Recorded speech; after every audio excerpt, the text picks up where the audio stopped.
entonces escucharemos a continuación la primera ponencia de esta semana teológica, que está a cargo del padre Antonio Ernesto Palafox Cruz, sacerdote de la Diócesis de Aguascalientes de México, doctor en Teología Pastoral por la Universidad Católica de Lovaina, Bélgica, con estudios de Pastoral Urbana por la Universidad Iberoamericana de México.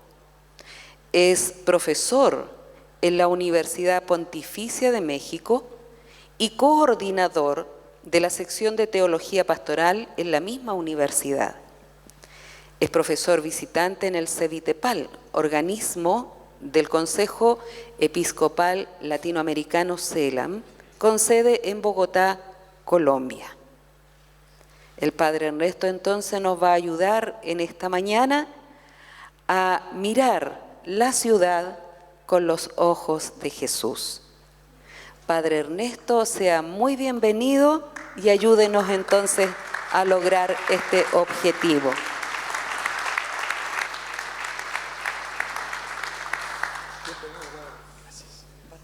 Pues muy buenos días a todas, a todos. Realmente me siento agradecido por esta invitación que me han hecho, sobre todo pues a compartir un poco la reflexión y a pensar juntos y juntas también en la ciudad como un espacio donde tenemos que vivir pues nuestra fe cristiana y donde hacer presente el Evangelio. Así que pues sin más quisiera proponerles una primera reflexión, una primera consideración sobre el aspecto teológico de la ciudad. Cuando hablábamos sobre la presentación, decíamos y me comentaban que quizás ya no habría que entrar mucho en ámbitos de diagnósticos sociológicos o fenomenológicos sobre la ciudad, que más o menos eso también pues lo tenemos más al alcance y que quizás había que entrar más a lo mejor directamente sobre cómo pensar la ciudad desde nuestra fe y desde nuestra consideración pues pastoral, nuestra consideración también desde la fe teológica. Entonces yo les propongo que entremos pues directamente, digo, con ciertas consideraciones. Ustedes tendrán ahí un PowerPoint que vamos a ir siguiendo este punto. Lo primero, entonces, tendríamos que pensar en la ciudad como un lugar teológico, ¿no? La ciudad es considerada, si vamos a la siguiente, exacto. Aquí Monseñor Chomalí ya nos decía, cuando tenemos todas las respuestas sucede que nos cambian las preguntas, ¿no? Y creo yo que es importante plantearnos las preguntas adecuadas para entrar a la ciudad. De ahí depende mucho, porque creo yo que las preguntas son básicas para situarnos también teológica y pastoralmente en la ciudad. Okay. Gracias. Quizás también para estar viendo el PowerPoint, porque a lo mejor ahí sí. Gracias. Entonces, gracias. Las preguntas creo yo que son básicas, ¿no? Cómo entender y cómo asumir las preguntas en la ciudad. Yo propongo esto: ¿cómo hacer presente el Evangelio en la ciudad? Digo, son preguntas que me parece que podrían guiar un poco la reflexión, porque no se trata, y como también se comentaba, de ser autorreferenciales, de ganar espacios, de hacer presencia solamente, digamos, de manera externa. Entonces la pregunta es: ¿cómo hacer presente el Evangelio en la ciudad? ¿Qué formas cristianas, diferentes quizás a las que tenemos, a las clásicas, a las típicas, están emergiendo en las ciudades. ¿Qué otras formas, estilos de ser cristianos y cristianas están surgiendo en la ciudad? Que no necesariamente vienen de nuestra parte, digamos. ¿Cómo ser cristianos y cristianas en las grandes ciudades? ¿Qué formas tiene que adoptar la iglesia, la parroquia, las estructuras, los movimientos? ¿Qué formas tiene que adoptar para hacerse presente en la ciudad? Esas preguntas, al menos me parece que pueden ser como detonantes, porque, y yo hago mención pues ahí alguna cita de ya un pensador sobre la ciudad, hablando de que la catolicidad de la iglesia es su poder para encarnarse, sin perder obviamente su identidad. En las culturas más diversas, ser católico no es simplemente expandir el sistema eclesiástico, o sea, hacer presente, digamos, una estructura, hacer presente una institución, sino vivir y testimoniar la fe en Jesucristo Salvador y libertador dentro de una cultura popular. Creo que me voy a poner quizás en el ambón es desde luego una presencia pues interesante. Si me pasan por favor la primera presentación, la que dice la ciudad como lugar teológico, me parece que esta ya fue muy adelante. La primera, tengo aquí mi PowerPoint, la ciudad como lugar teológico, ahí en el PowerPoint. Por favor. Porque esta ya es un poquito más adelante. Lo primero que yo quisiera plantear es cómo la ciudad se presenta como lugar teológico. Porque la ciudad también puede ser considerada como lugar, digamos, de estudio sociológico, de estudio quizás también arquitectónico, hay urbanólogos, hay sociólogos de la ciudad, pero ¿cómo nosotros la consideramos como lugar teológico? Y aquí yo presento, no vamos a enredarnos mucho ni a detenernos mucho en esto, pero hay tres maneras de pensar la ciudad como lugar teológico. Uno es este autor que nos dice que tenemos que unir y pensar en la ciudad como experiencia teologal, como Dios presente en la ciudad, tener una experiencia de Dios en la ciudad, para después entonces reflexionarla teológicamente, pensarla pastoralmente, pensarla estratégicamente como una acción evangelizadora. Entonces lo primero, pensar la ciudad como lugar teológico es primero tener una experiencia teologal de la ciudad. Y una experiencia teologal es percibir la presencia de Dios ahí, percibir las dinámicas también de fe en la ciudad, para después entonces pensarla teológicamente, desde este autor. El siguiente autor, la siguiente lámina por favor, la siguiente presentación, es otro autor. Este autor nos dice que el lugar teológico es cuando coinciden la doctrina, el magisterio, los aportes teológicos con los desafíos que se presentan en la ciudad. Cuando hay una coincidencia entre todo lo que pensamos sobre la ciudad a nivel de magisterio, a nivel de la tradición, a nivel de la Sagrada Escritura, a nivel de las reflexiones teológicas que coincidan con los desafíos reales en la ciudad, esto se convierte en lugar teológico, cuando hay entonces los signos de los tiempos que igualmente vienen del Espíritu, tanto los desafíos como la cuestión de teológica, como el pensamiento pues también teológico. Entonces, el lugar donde ambos se confrontan, los desafíos y la doctrina o el pensamiento teológico, y entran en un proceso incesante de verificación recíproca. Los desafíos verifican la doctrina y la doctrina verifica los desafíos, y entonces hay un lugar teológico ahí. Un tercero es que puede, me parece ser más adaptado, la siguiente, es de un autor pues también conocido. Nos dice 3 condiciones para que la ciudad se convierta en lugar teológico.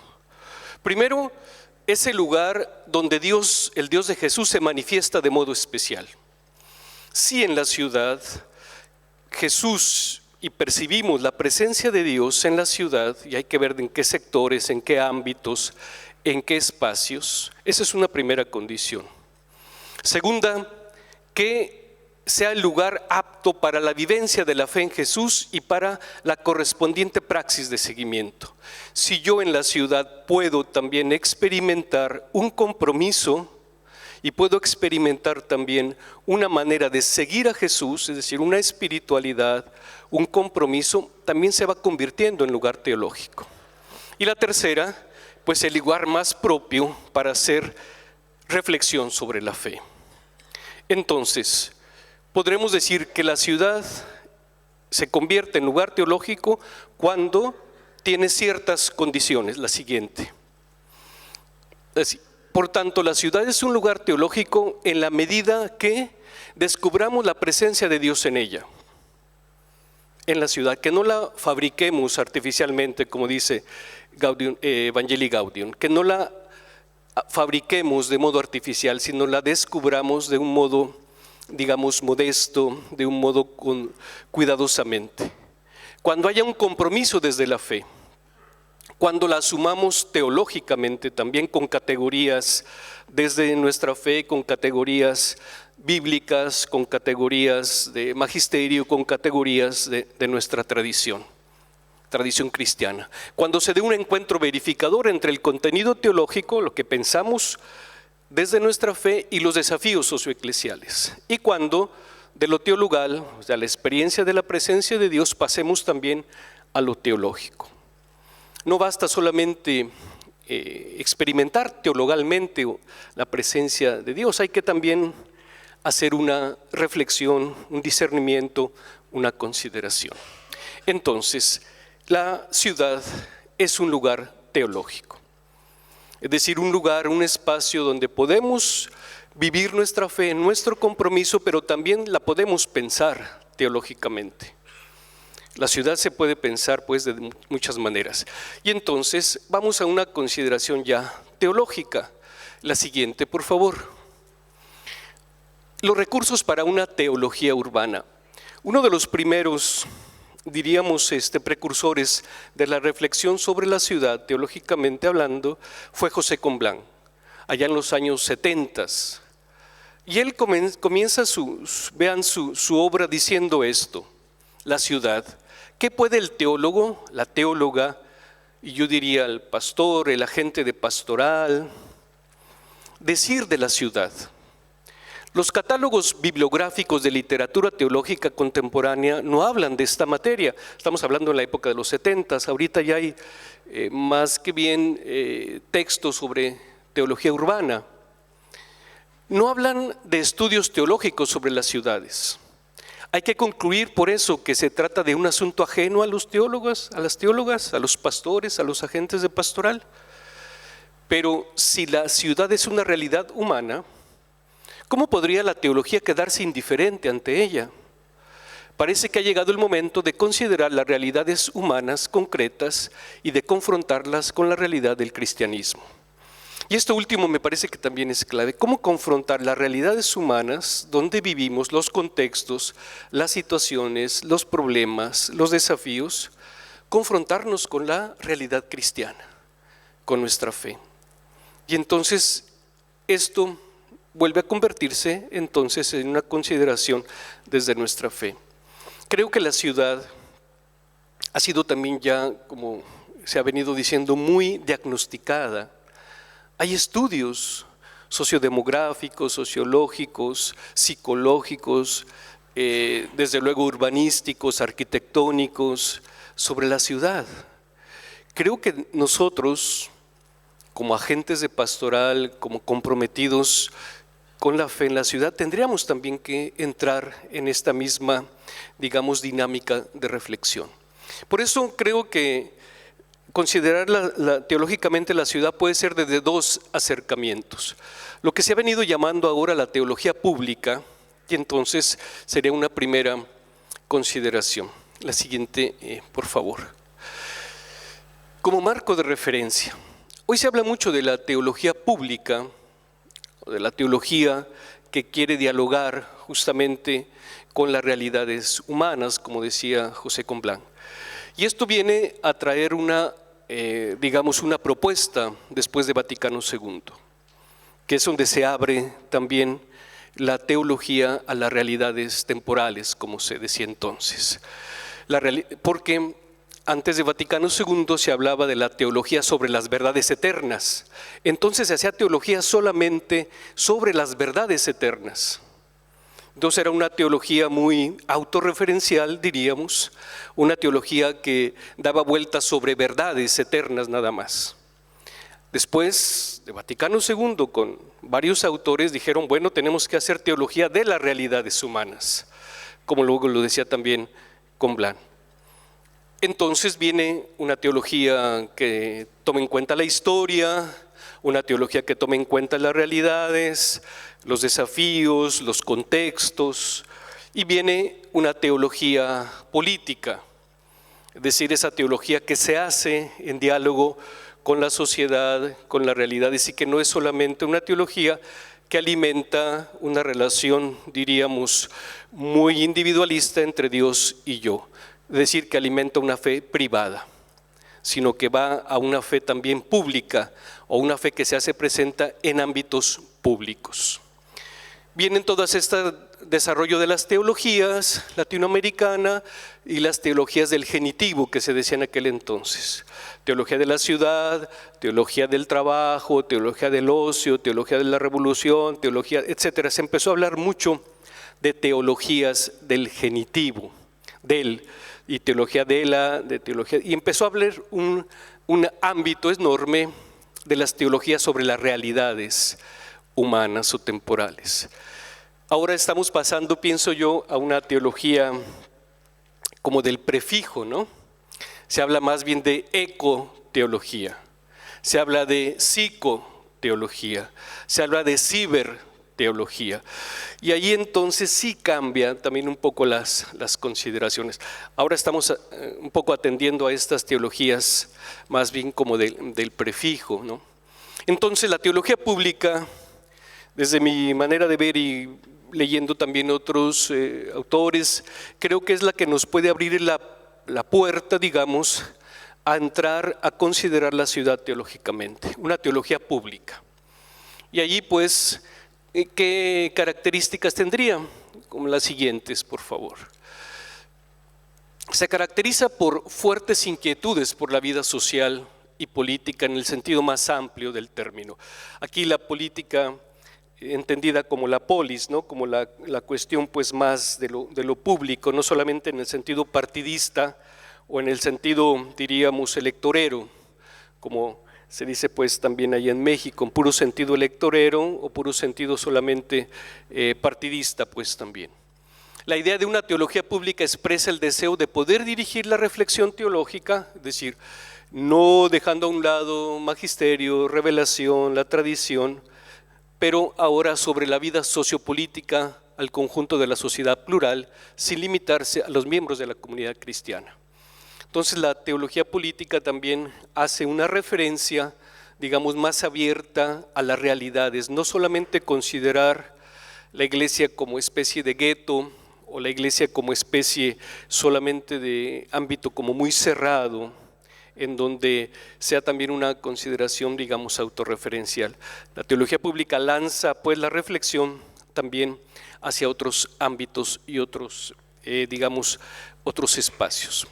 Aquí el punto de partida es vivir, es como la vivencia y la experiencia de la pluralidad cultural y religiosa como hecho irreversible y apuesta irrenunciable.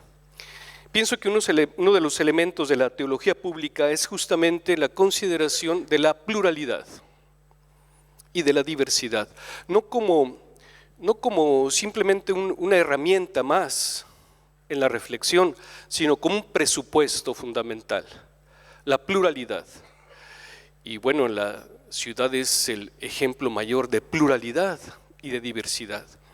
Si renunciamos a la consideración de la pluralidad y de la diversidad, no podríamos, desde mi punto de vista, entrar en una reflexión teológica sobre la ciudad.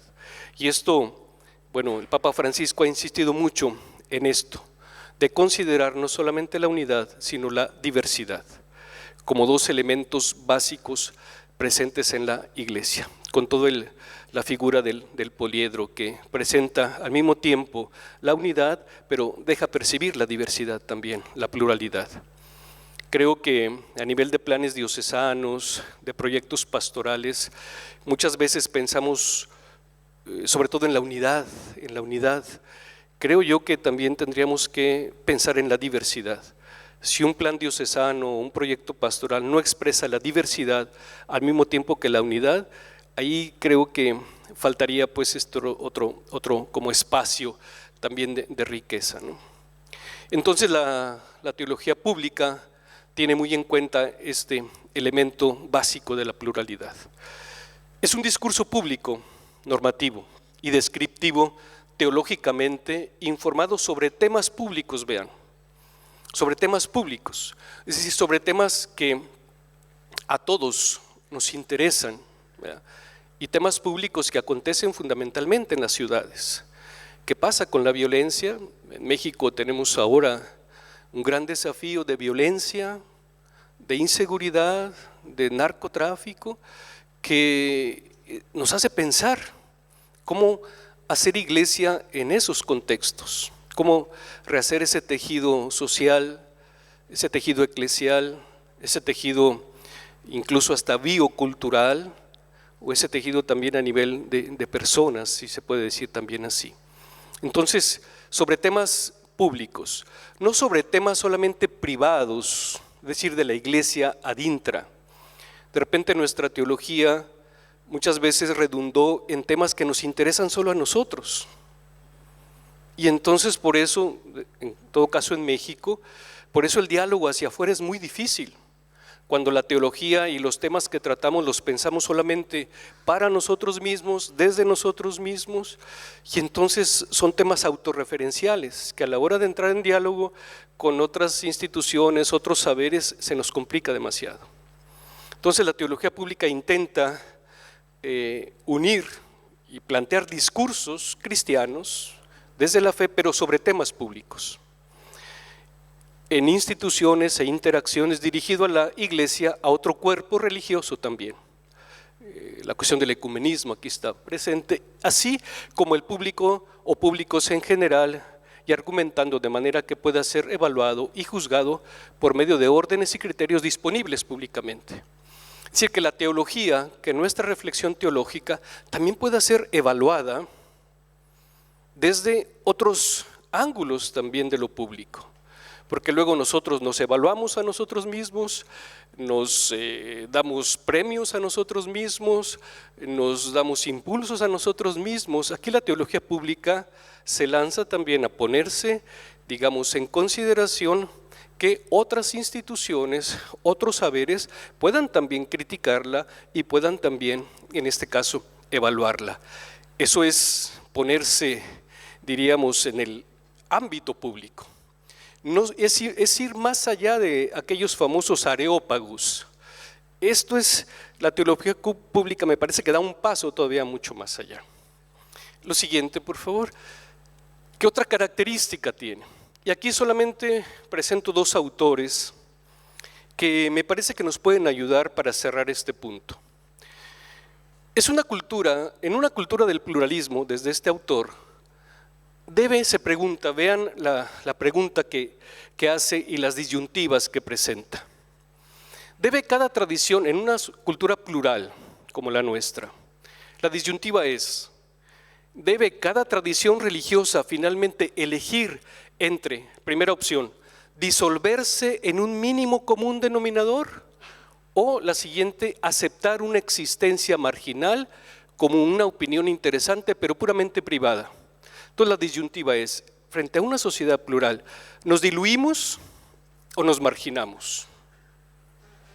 Pero vean, dice, ninguna de estas opciones es aceptable para alguien comprometido seriamente con la verdad de alguna de las principales tradiciones religiosas.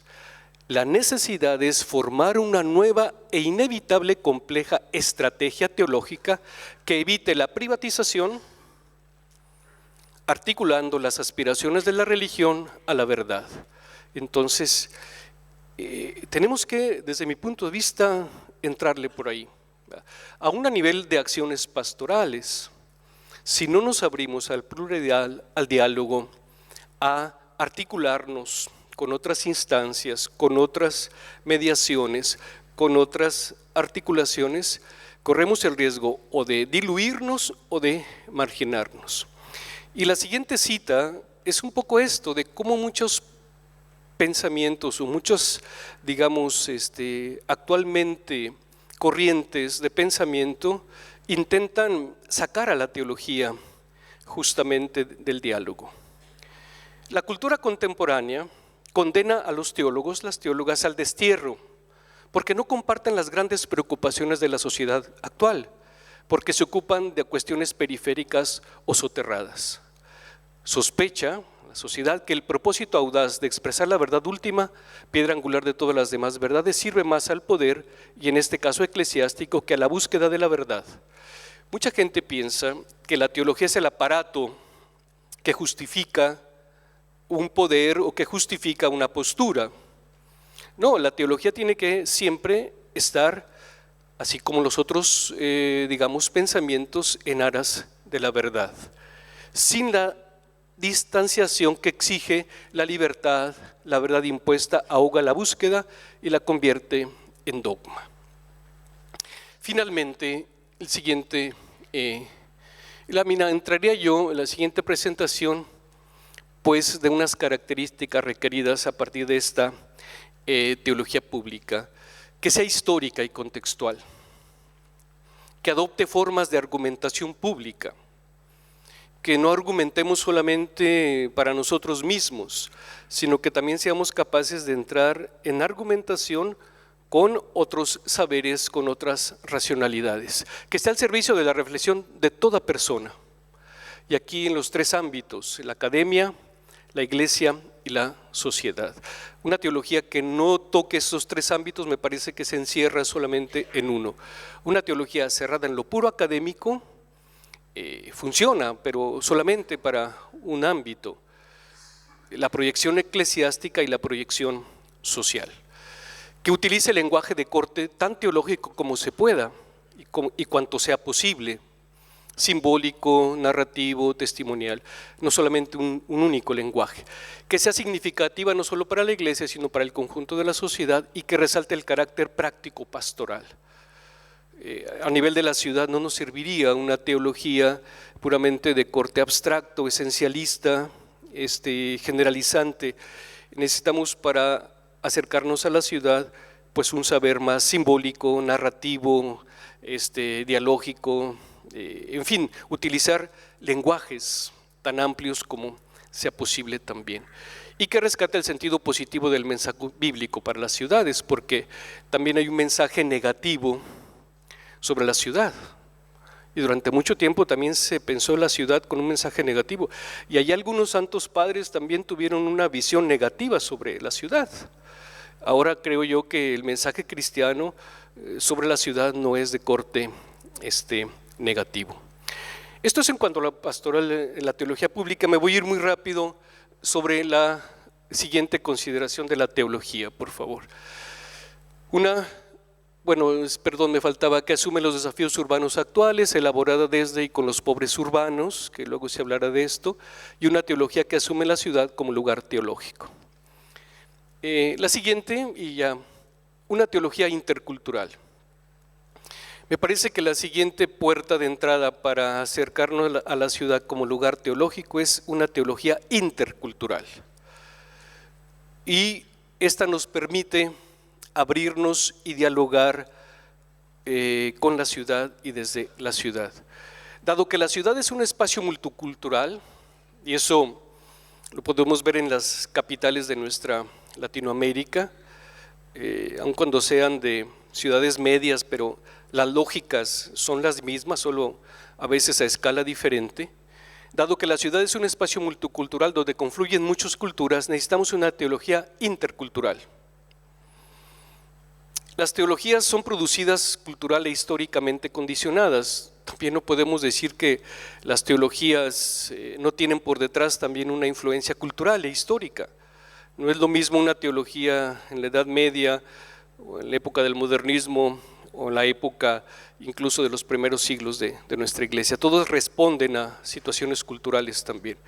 Como actividad eminentemente humana, el quehacer teológico está marcado por la historicidad y las dinámicas culturales. Esto también hay que tenerlo en cuenta. Lo que sigue, por favor.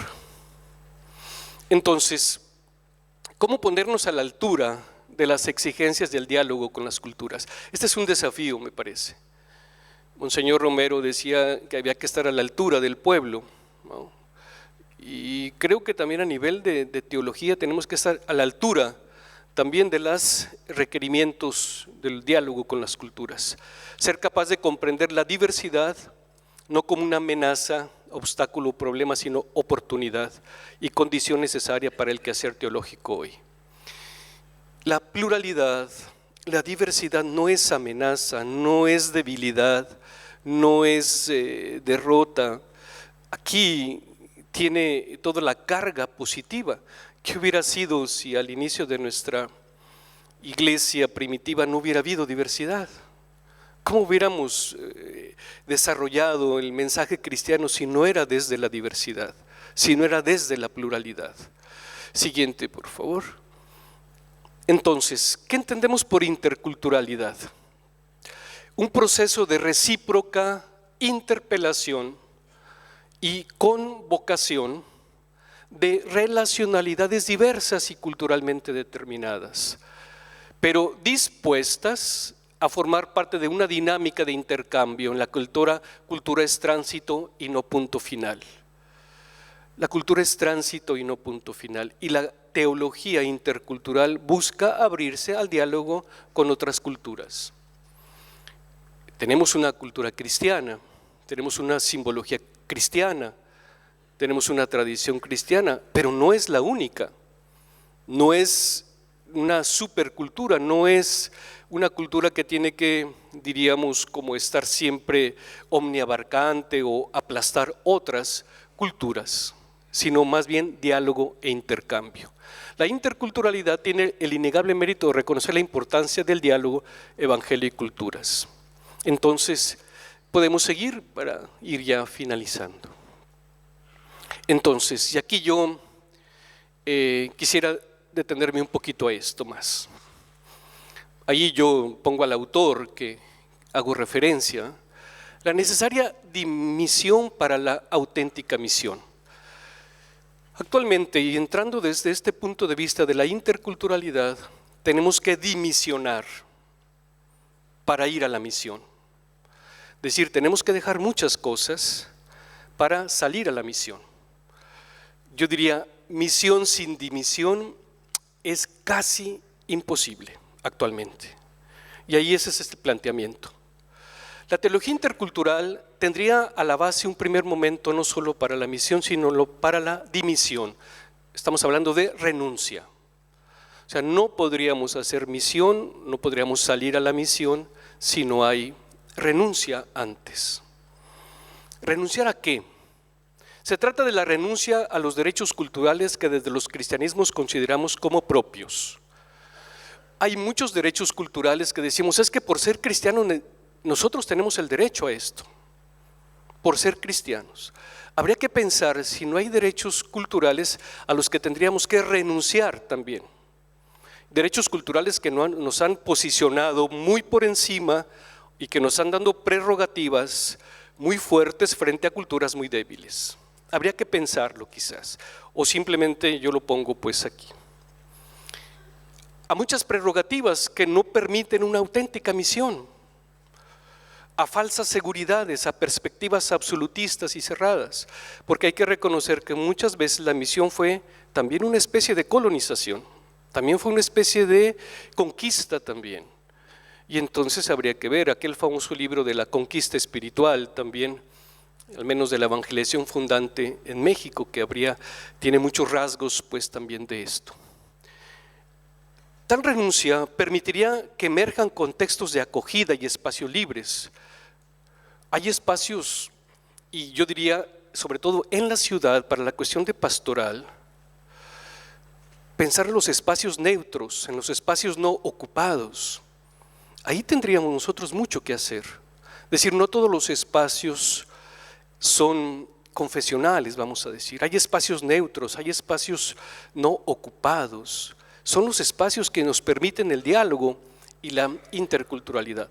Pues nada menos que la Plaza de Armas o los grandes centros de las ciudades son los espacios neutros, son los espacios no confesionales en donde puede confluir ahí mucho de esto, ¿no? El siguiente, por favor, esta dimisión la dimisión a la que se refiere pues Fornés Betancourt permitiría al cristianismo estos tres elementos: dialogar con la historia de su propia tradición de fe y enterarse de su relacionalidad con el contexto y con las culturas.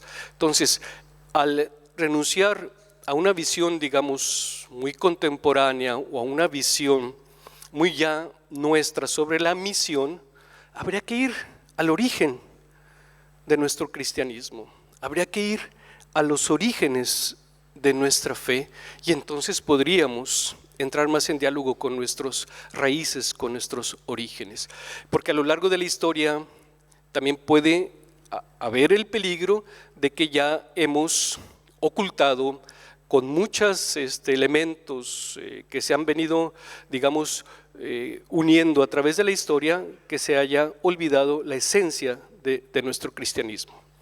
También nos permite pluralizar la propia tradición religiosa, si vamos a los orígenes, sacando a la luz las alternativas que ha tenido el propio cristianismo, para verse a sí mismo como una brújula para buscar el rumbo con los otros siempre. No es lo mismo dirigir el rumbo y decir por aquí que buscar el rumbo con los demás, y no como itinerario que propios extraños deben seguir. Esto es diferente, buscar el rumbo juntos, que proponer ya itinerarios que nosotros pensamos que son los seguros y que muchas veces hemos fallado en esto también. Repensar y practicar la presencia en el mundo como facilitador de convivencia en un proceso de relaciones en la que si hay influencia, es la influencia recíproca que resulta del fluir de las relaciones, la interculturalidad de nuevo. Terminando entonces, la siguiente. Bueno, creo que desde mi particular punto de vista, para mí sería entonces estos elementos que tendría presente. Si pasan por favor a la siguiente lámina, ya para terminar, gracias, de construir la ideología monocultural, o sea, de construirla, desmontarla, ¿verdad? Una ideología monoculturalista, pensemos que hay una sola cultura, de la coherencia identitaria para rehacer la identidad cristiana desde la convivencia intercultural. Papa Francisco nos ha dicho muchas veces, el cristianismo no es monocultural. Hay tantas expresiones de cristianismo como tantas culturas puede haber también. O sea, no hay una sola expresión cultural de nuestro cristianismo. Y bueno, ahí entrar en diálogo con los demás, realizar confesionalmente una práctica, ¿sí?, en la ciudad pastoralmente, y una elaboración teológica en diálogo con voluntad de transformación. Entender la unidad de forma que ésta no cierra el proceso de intercambio y de regulación cultural y religiosa. O sea, la unidad en la diversidad, ¿no? La unidad en la diversidad. Bueno, entonces ahora esta segunda parte intenta proponer algunas cosas, digamos, a nivel pastoral. Yo sé que esto es como un atrevimiento casi, al no conocer pues el contexto eclesial, el contexto, digamos, social de esta arquidiócesis. Entonces las propuestas pastorales serán pues eso, de manera muy general. Yo sé que después habrá evidentemente cosas más concretas con los otros ponentes. Yo aquí casi como de manera muy general lanzar cosas igualmente quizás pues para contextualizarlas y quizás pues ahí hacer un discernimiento qué tanto esto puede sonar en sus contextos eclesiales, en sus contextos pastorales, ¿no? Yo simplemente daría como algunas lineamientos pues ya como pastorales para hacer presente el Evangelio en la ciudad, o como decíamos al principio, las preguntas para descubrir nuevas formas de cristianismo en la ciudad. No es necesario que todo lo creemos nosotros, o que todas las acciones pastorales las produzcamos como si no hubiera nada en la ciudad. Creo que también ya hay que discernir qué formas ya se están dando de nuevas experiencias de cristianismo en las ciudades, y desde ahí pues reconocerlos, potenciarlos, revitalizarlos quizás. Entonces ya las preguntas ya las hice. Voy ya directamente a las no sé si sean propuestas o a las consideraciones más pastorales. Primero, valorar las formas de vida local, especialmente activas. Hay muchas cosas que ya creo, y ahí yo apelo pues a su contextualización, a su consideración, ¿no? Toda la fuerza de lo local, ¿no? El Papa ha insistido mucho en la cuestión de lo global, lo local y lo regional. Sobre todo ahí en Fratelli Tutti nos da toda una propuesta entre lo global, lo local y lo regional, cómo interactuar en estas tres ámbitos también de acción y de reflexión pastoral. Entonces la fuerza de lo local tiene mucha vigencia en la ciudad. Cómo valorar esas formas de vida local, especialmente activas, lo que está ya funcionando pues. Hay una variedad de interacción comunitaria, ¿no? Hay muchas, yo diría, aquí yo pongo pláticas informales. Yo digo, apelo a mi experiencia en la ciudad. Hay que pensar mucho en lo micro también, en lo local, ¿no? Esas relaciones que se dan muy cercanas, cuando vamos a la tienda, al mercado, cuando interactuamos con el vecino, en el metro, etcétera. Eso creo que hay que valorarlo mucho. Ciertamente también Monseñor Chomalí decía, bueno, pues a veces, ¿qué dicen? Pues a veces el celular también nos está privando de muchas expresiones y experiencias, ¿no? Sin caer en el localismo, y ahí el Papa Francisco dice, cuidado con caer en el localismo, porque nos lleva a una especie pues de narcisismo localista, o cuando caemos también en lo local, quizás somos mezquinos también a la hora de pensar en algo pues más global, ¿no? Ahorita lo que nos anunciaban de la ayuda, pues esto es parte de cómo pensarnos también. Yo parafraseo eso de pensarnos diocesanamente y actuar parroquialmente, ¿no? Es como aquello que se decía, piensa globalmente y actúa localmente. Hoy se habla de lo local, ¿no? De cómo unir en una, digamos, experiencia lo global y lo local y lo regional. Pensarnos diocesanamente, arquidiocesanamente, creo que eso es pensarnos también comunitariamente, y actuar pues ya parroquialmente, actuar ya, digamos, en nuestros pastorales. Como maneras de organizar lo local, hay muchas maneras de organizar y sobre todo de aprovechar lo local. Todo lo que hay del corporativismo familiar, ¿no? Yo digo, esto habla un poco de la experiencia de México. Hay de pronto en los barrios, aun cuando estén enmarcados en las grandes ciudades, como la Ciudad de México u otras grandes ciudades, siempre, aunque está muy también desfigurado el barrio, antes era un espacio también de acogida, digamos de protección, por así decirlo, pero todavía hay ciertas corporaciones familiares, o sea, ahí lo más cercano para organizarse también a nivel del barrio, de lo vecino. ¿Cómo aprovechar todo esto? No conozco, digamos, la realidad social, pero en México todavía hay, digamos, la fuerza de la colonia, del barrio, que puede ayudar también a potenciar también lo pastoral, ¿no? Lo pastoral. Tener en cuenta la casa, hogar, no solo el templo. Esto hay mucha reflexión sobre la casa, la iglesia de la casa, En la pandemia lo vivimos, que dejamos un poco descansar el templo, a propósito, bueno, de la pandemia, y nos fuimos al hogar, a la casa. Esa experiencia que tuvimos de Semana Santa en la casa fue, desde mi punto de vista, una oportunidad también para rituales, digamos, del hogar, para llevar a nuestra casa también los rituales, diríamos, caseros, ¿no? Darle fuerza a la casa como tal, ¿no? Ya sabemos, la iglesia pues nació también en medio de las casas, ¿no?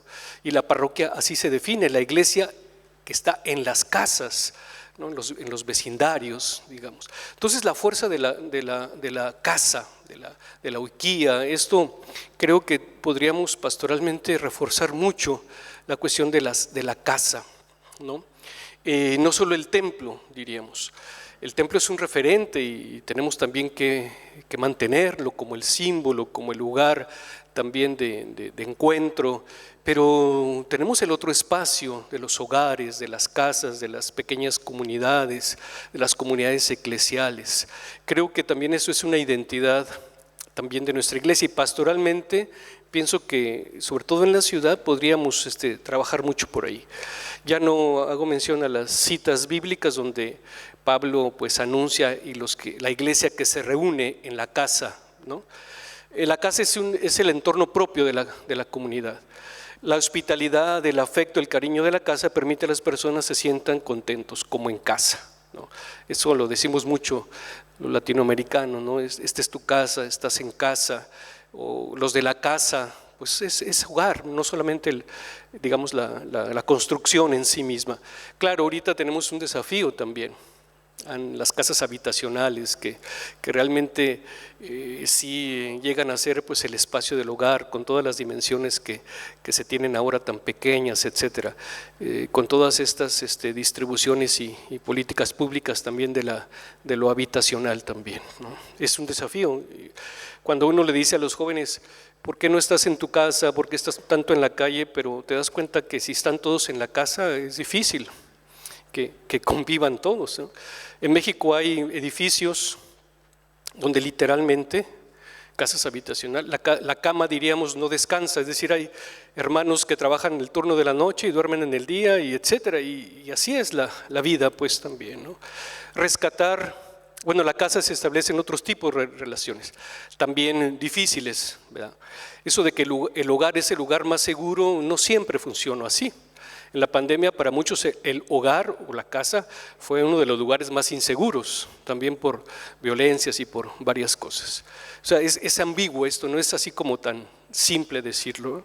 Rescatar la pastoral de las casas, la iglesia de la casa, liturgias domésticas, altares domésticos. Esto creo que podría ser, ¿no? Bueno, aquí yo traigo a cuentas lo de la iglesia en la ciudad. La pastoral urbana exigiría, ya es cada vez más pequeñas comunidades de vivencia de la fe articuladas entre sí con la gran iglesia. El juego entre lo macro y lo micro se hará mediante el cultivo de comunidades menores y su articulación con la comunidad mayor parroquial, diocesana, continental y mundial. La comunidad mayor garantiza la necesaria identidad católica, pero la comunidad menor favorece la vitalidad espiritual en la vivencia de la fe, la caridad y los sacramentos. La pequeña comunidad ofrece el humus necesario para la vivencia pastoral de la fe. Un poco como justificación ahí, si ustedes quieren, sobre este punto, ¿no? Hacer de los pobres urbanos una opción. El Papa Francisco menciona mucho esto de los pobres urbanos, ¿no? Que creo que es mucho más dura la pobreza urbana que la rural. Digo, aquí no, a lo mejor eso de comparar pobrezas es complicado y es a veces hasta muy osado pues esto, ¿no? Pero los pobres urbanos sí la pasan más difícil por todas las dinámicas de trabajo, de economía, de servicios, la pasan más difícil en las ciudades que en el campo, ¿no? Acá en la ciudad lo tienen que comprar todo, todo tiene que basarse en lo monetario, digamos. Entonces ya la pobreza rural deja de ser el prototipo en relación a la pobreza urbana. Incluso las políticas públicas, al menos en México, mucho tiempo era la pobreza rural, ¿no? Pero y ahí se iba toda la atención, la carga, diríamos. Ahora la pobreza urbana, digamos, se aparece de una manera, yo diría, a veces hasta más cruda. Bueno, tenemos ahí todo lo que conlleva este tema, ¿no? Papa Francisco habla mucho de los descartados, de los no visibles, de los no ciudadanos. O sea, hay gente que, diríamos con otros autores, los matables, ¿no? Aquellos que si mueren no hay quien como les llore, pues en ese sentido, ¿no? Bueno, hacer de los pobres urbanos una opción. O sea, esto me parece que no es como opcional esta cuestión, y mucho menos ideológica. Ahí traigo cuentas, pues, simplemente Evangelii Gaudium 74. Aunque hay ciudadanos que consiguen los medios adecuados para el desarrollo de la vida personal, familiar, y son muchísimos los no ciudadanos, los ciudadanos a medias, los sobrantes urbanos. La ciudad produce una suerte de ambivalencia porque al mismo tiempo que ofrece a sus ciudadanos infinitas posibilidades para el pleno desarrollo de la vida de muchos, esta contradicción provoca sufrimientos lacerantes. La ciudad, pues, es como esa caja de resonancia donde se visibilizan también muchas de estas situaciones. Apreciar las prácticas, yo diría como microbianas, ¿no? Es decir, apreciar lo pequeño, lo modesto, lo germinal. Lo germinal, si pensamos en la realidad del germen, es lo que es menos manipulado, diríamos. Lo que está germinando es lo más puro, lo más cercano a la creación, ¿verdad? Es lo más, yo diría, lo menos manipulado. Hay que atender lo que está germinando en las ciudades, hablando de prácticas evangélicas, ¿no? No solamente eclesiales. Entonces, el tiempo, yo creo que estamos viviendo es un tiempo germinal, no un tiempo terminal. Este tiempo terminal digamos, tan pesimista del fin de la historia, de que ya somos pocos, un poco a veces discursos medios derrotistas o pesimistas, ¿no? Yo creo que hay muchas cosas que están germinando, positivas, esperanzadoras, buenas, y no dudo para nada que en la arquidiócesis esta aquí de Santiago habrá cosas muy, muy positivas que están naciendo, que están germinando. Hay que atender eso desde mi punto de vista. Son prácticas modestas, poco visibles, quizás poco grandiosas, vistosas, pero que están allí en las parroquias, en las comunidades, en los grupos, en los movimientos, que están naciendo. Hay que atenderlas, hay que valorarlas, hay que reconocerlas. Papa Francisco nos dice también, tenemos que celebrar los pequeños logros, no solamente los grandes eventos, grandes logros. Lo que surge, lo micro. Ayer hablábamos de los microrelatos. Hay que compartir microrelatos también. Las pequeñas historias, los pequeños logros de las parroquias. Ya no estamos en el tiempo de los grandes relatos, de grandes proezas, grandes héroes.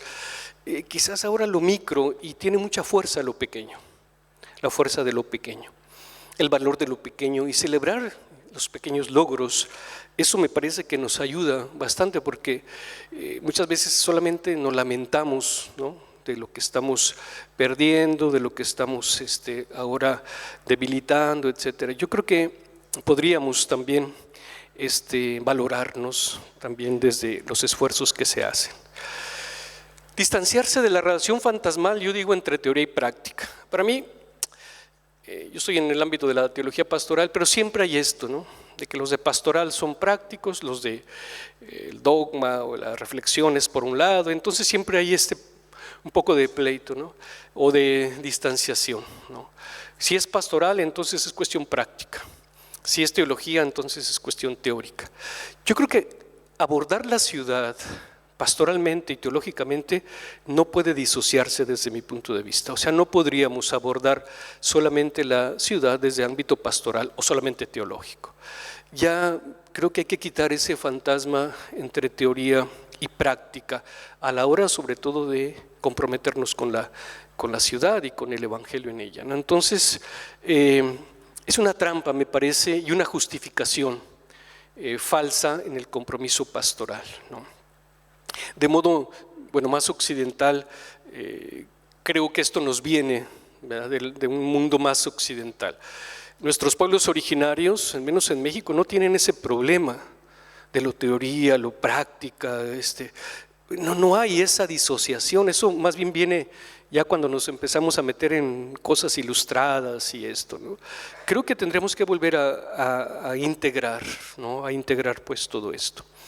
Bueno, lo de teoría y práctica, y yo lo dejo, que para mí pues son dos momentos importantes, el uno el otro, de tal manera que cuando se explicita uno, el otro se hace presente implícitamente, ¿no? Ahorita estamos en el momento, vamos a decir teórico, pero nuestra experiencia está aquí presente, ¿verdad? Los relatos que nos contaba también Monseñor al inicio, eso es parte de la vida pues también. Bueno, yo lo pongo ahí. Más teorías de retaguardia que de vanguardia. Me parece que normalmente cuando pensamos también en la ciudad o en la pastoral, siempre queremos como ir adelante en propuestas teóricas o incluso, vamos a decir también, prácticas, ¿no?, estrategias muy de vanguardia. Yo creo que también podríamos retraernos un poco y decir, a ver, como iglesia, como pastoral, ¿acaso no tendríamos que como dar seguimiento a cosas que ya se están haciendo? Y el Papa insiste mucho, hablándoles a los obispos, pero creo que es para todos, de muchas veces ir adelante, otras en medio y otras atrás también. ¿Por qué siempre tendríamos que tener el afán de ser vanguardistas? Me pregunto yo, ¿por qué siempre el afán de ser como atalayas, o sea, faros? Habrá que ser quizás antorchas, un poco en medio o atrás, para ir impulsando experiencias que ya están haciendo y darles pues simplemente cauce, fuerza, potencialidad con otros elementos. Ahí yo digo teorías que acompañen la labor transformadora de los intentos pastorales que se están dando y vamos alimentándolas con el evangelio, con perspectivas teológicas, pero que ya están generándose antes que nosotros. Ayer decíamos muy bien y se comentaba, Dios está en la ciudad, llega antes que nosotros, nos está esperando en la ciudad, o sea, está ahí en la ciudad, como en la Galilea, ¿no? Entonces, esas teorías que cuestionen, que acompañen, que amplíen la dimensión mediante articulaciones, traducciones, etcétera. Un trabajo pastoral más, yo digo, artesanal, ¿no? Pues así hay que hacerlo, como más manual la cosa. ¿Por qué siempre tiene que ser tan sofisticadas las propuestas, tan demasiado arquitectónicas, diría? Lo más artesanal, y no es por despreciar lo artesanal, desde luego que no, sino por decir, es como yo creo que las propuestas pastorales, sobre todo en la ciudad, tienen que ser más modestas, más hechas a mano, pues, ¿no? Más hechas a mano y con esta actitud, ¿no?, de estar ahí haciendo la cosa como seguimiento también. Más testigo implicado y menos de liderazgo siempre clarividente, ¿verdad? No siempre el liderazgo tiene que ser un liderazgo clarividente. El liderazgo puede ser más colectivo, más participativo. No siempre quien está al frente lo tiene todo claro. Por eso hay que, yo digo, estar también en otras actitudes de escucha, de discernimiento. A veces adelante, en medio, atrás, no siempre con atalaya. Bueno, ya lo mencioné, yo esto lo presento sobre todo en las propuestas, ¿no? Prácticas pastorales de las ausencias. Me parece que en la cuestión urbana ya hay muchas prácticas que se están dando. El problema es que no las reconocemos y por tanto las hacemos inexistentes, porque no están estructuradas, porque no están institucionalizadas, porque no están reconocidas, porque no tienen una densidad institucional fuerte y entonces las invisibilizamos. Mostrar prácticas que se han invisibilizado. Hay muchas en las ciudades prácticas pastorales, yo diría invisibilizadas, intentos, ¿no?, que se producen como no existentes o como alternativa no creíble a lo que existe. No, es que eso no va a funcionar, es que eso es imposible, no, es que eso aquí no se puede, no, es que eso va a implicar muchas cosas. Cuando hay elementos que se están haciendo, transformar prácticas pastorales impensables en prácticas posibles. ¿Por qué no intentar? ¿Por qué no hacer el esfuerzo? En Guadalajara hacen experiencias de querigmas urbanos, lo que le llaman querigma urbano. Entonces, sobre todo en tiempo de Pascua, grupos de jóvenes salen ahí como a la plaza, como aquí en la Plaza de Armas, a tocar, a dar un querigma urbano en ciertos aspectos. Bueno, hay que hacerlo, de lo impensable a lo posible, ¿no? Intentos ausentes en presentes, ¿no? Yo creo que la pastoral urbana es una pastoral atípica, completamente atípica, si es que queremos entrarle en esa dinámica, porque habrá acciones atípicas, o sea, que no son las clásicas, que son quizás las inexistentes pero posibles. La no existencia de las prácticas pastorales urbanas muchas veces es producida, la no existencia es producida, es decir, se invisibiliza, ¿no? La no existencia es producida muchas veces, no existe porque no es reconocida, porque oficialmente no está visibilizada, entonces es inexistente. Entonces, descalificaciones a priori, invisibilizadas, consideradas ininteligibles, inviables, ya se anulan. Al hacerlas presentes se ensancha el presente con más posibilidades. Ir contra las ciertas formas descalificadoras de existir. En muchos ámbitos esto a veces se nos puede dar mucho, ¿no? También las prácticas pastorales de las emergencias, lo que está emergiendo, son prácticas que tienen algo de presente y de futuro. Aquí es como esas prácticas del ya, pero todavía no. Es decir, yo pienso, ¿por qué lo pastoral tiene que ser o es o no es? A nivel pastoral, acciones. Hay muchas prácticas que están en medio. Ya, pero todavía no. Un poco en México los pueblos originarios tenían una expresión en Nepantla. Estoy en Nepantla, decían los indígenas antiguos. Es decir, estoy en medio, ni en un extremo ni en otro. Estoy en Nepantla, esos espacios liminales. Esa expresión la tenían en su concepción de espacio temporal. Estoy en Nepantla. Yo creo que muchas prácticas pastorales, al menos urbanas, están en el todavía no, ya pero todavía no. A veces queremos prácticas que ya están hechas o que todavía no están hechas. Yo creo que las prácticas emergentes es eso, esos pequeños gérmenes que están entre el ya pero todavía no. Y ahí hay, yo creo, un camino a recorrer, lo que está emergiendo. Y esto es muy, ya sabemos, pues muy escatológico, pues, ¿no? Son latencias en el proceso de manifestarse.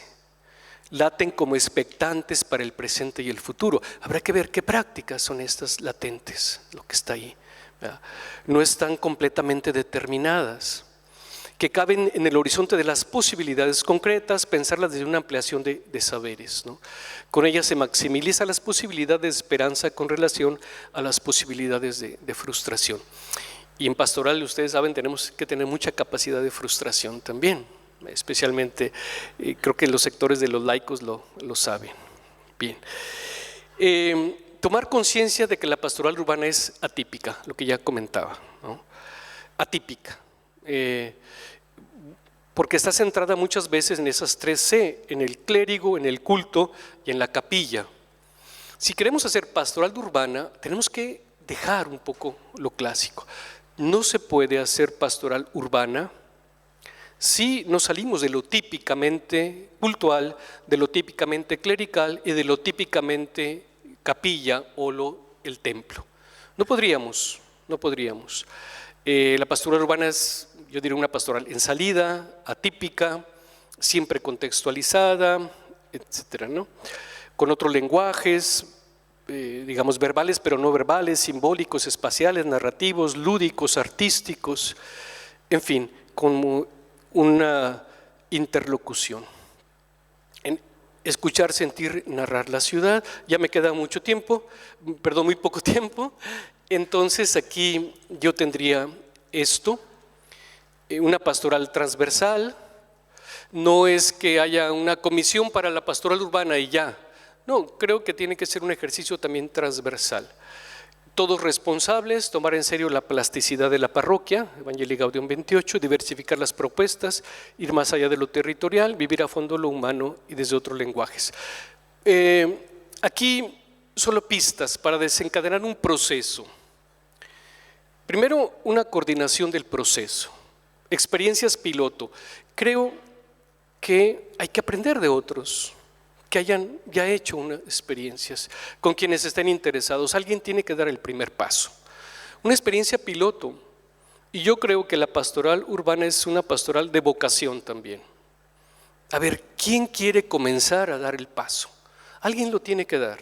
Puede ser una parroquia, puede ser un grupo. Alguien, yo creo que tendría que ser una cuestión muy de vocación. Eso de vamos todos a la pastoral urbana a partir de…